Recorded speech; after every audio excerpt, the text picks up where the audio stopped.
भाई कोण म्हणतं देव नाहीये, देव आहेत आणि देव कधी कोणत्या रूपात येतील ना काही सांगता येत नाही. आताच आम्हाला सकाळी उठल्या उठल्या देवाचं दर्शन झालेलं आहे. बघू शकता आता डोळे पण अजून सुजलेले, तोंड वगैरे धुतलेलं नाहीये.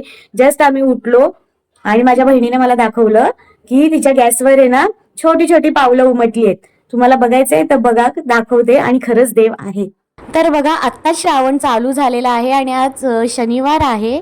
मी या श्रावणाच्या पवित्र महिन्यात बघा आम्हाला देवाचं खूप असं सुंदर दर्शन झालेलं आहे.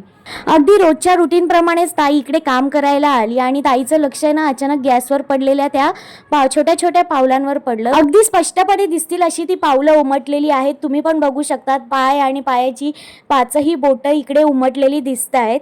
ताईने ना गॅसवर दूध ठेवलं होतं आणि दूध कुठेही सांडलेलं नसताना पण त्या दुधातून उमटलेली ही छोटी छोटी पावलं पुढे पुढे चालत जाताना दिसलेली आहेत. काही गोष्टी डोळ्यांना दिसण्यापेक्षा आहे ना मनाला जास्त जाणवतात. आज या छोट्या छोट्या पावलांकडे पाहताना आहे ना मन खूप भरून आलं. हा आहे ना फक्त एक क्षण नव्हता, तर तो आहे ना देवाच्या अस्तित्वाची जाणीव करून देणारा एक अनुभव होता. आणि या अनुभवातून ना एक गोष्ट मात्र मनापासून जाणवली की देव आहेत आणि ते ना आपल्या आसपासच असतात. फक्त आपल्याला त्यांची चाहूल ओळखता आली पाहिजे.